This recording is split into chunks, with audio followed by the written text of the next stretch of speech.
To save the man she truly loved, the princess locked me in our room and cut out my heart's blood. The last time she drew blood from me, I finally reached the end of my strength and died. But without a shred of pity, she drove the knife into my chest again. Alec, just bear it a little longer. Stephen's illness came on so suddenly. I need you to give one more bit of your heart's blood. She thought I would struggle in pain. Instead, I lay motionless on the bed and let her take what she wanted. She finally froze, then softened her voice and said, I'm glad you've come to your senses. I'll make it up to you some other day. But she didn't know there would be no other day, because I was already dead. What lay before her now was nothing more than a ghost, without pain or feeling. In 7 more days, I would disappear completely. I opened my eyes to a flash of cold light. Someone roughly pulled open my collar. Alec, just bear it a little longer. Stephen's illness came on so suddenly. I need you to give one more bit of your heart's blood. The icy blade sank into my chest, but I felt nothing. I had already died. Princess Jasmine Tolbert twisted the knife inside my chest. Instead of writhing and begging through tears like before, I turned my head slightly, staring at her, expressionless. Jasmine's hand paused. Almost reluctant, she covered my eyes so she wouldn't have to lock eyes with me. Just then, a guard's anxious voice came from the doorway. Princess Jasmine, Master Stephen can't wait much longer. You need to hurry. It was Stephen Tucker's personal guard. Every time Stephen fell ill, this man urged Jasmine to carve out my heart's blood. Jasmine hesitated no longer. Her hands worked quickly, drawing the last of it. Alec, just behave and let me take your heart's blood.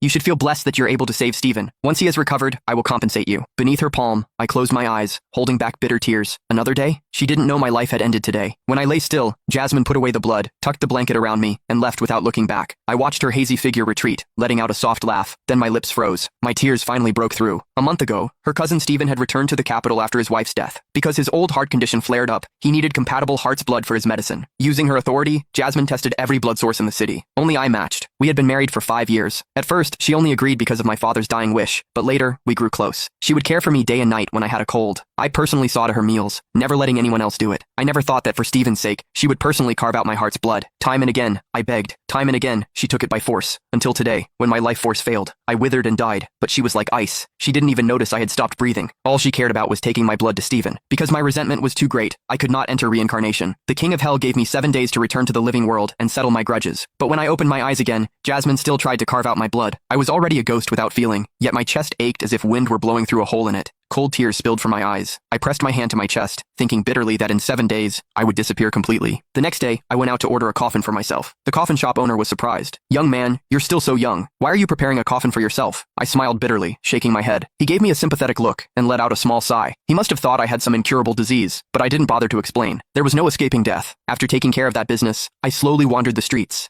I walked past the moat where I had once sailed a boat with Jasmine. I walked past the plaza where we had watched fireworks together. This city held so many beautiful memories, and with every sight, the bone-deep pain carved itself deeper into my soul. Only when night fell did I return to the manor. From a distance, I saw smoke rising from my courtyard's kitchen. That small kitchen was usually where I cooked late-night snacks for Jasmine. If I wasn't there, who was using it?